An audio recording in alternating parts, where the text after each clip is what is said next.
And then when I was working for either Warner Brothers or Harpo Films or myself with my company True Visions, the idea is that you find a good story. And a good story could be a screenplay, original screenplay that's already written. Mm-hmm. It could be a book. It could be a short story. It could be an article in a newspaper.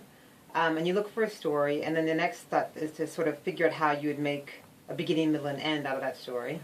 And then you find a screenwriter, and you work with the screenwriter to develop the movie. And the whole idea is to get to a place where you can get to a place where it's greenlit. You want to get a green light for your movie.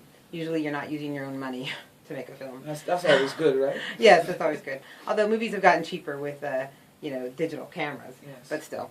So if you're not using your own money, then the other people have to agree with you, and that movie is strong enough to reach a green light. And that's actually a good process because the movie business is collaborative, and it is actually helpful to get other people's insights. What jumps out at me are your words, good stories. And the Caribbean is a mecca for good stories and storytelling. So my next question would have to be, what brings you to the Caribbean? Well, many things bring me to the Caribbean. My father was born in Grenada, mm-hmm. And we lived for a time in Antigua. And while we all were raised in the States, we spent a lot of time coming to Grenada, especially visiting for the holidays and staying in touch with our relatives.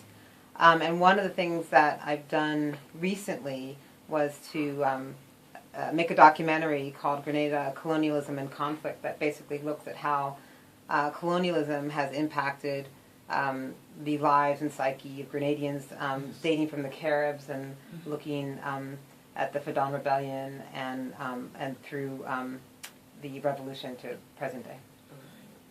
And I guess I should add that the reason why I'm here is because we're having a screening at the University of the West Indies on Friday at 6 p.m. With the African World Documentary Film Festival. I also understand that you're doing some work with a local filmmaker. Yes, I am. I'm very excited to be working with Marcia Weekes on her new project called Vigilante the Crossing. My role there with her is similar to what I did in LA, which basically I'm a story consultant. I've been working with her, reading the script, giving her some notes, and she's been great to work with. Yes. I've really enjoyed it. I've really enjoyed reading her screenplay. And in addition, we're hoping to bring some Florida State Film School faculty or alums to come down in April when she's filming to help fill out the crew for her. But we need a bit more sponsorship in order to make that happen. We have some. We have the Crane Hotel.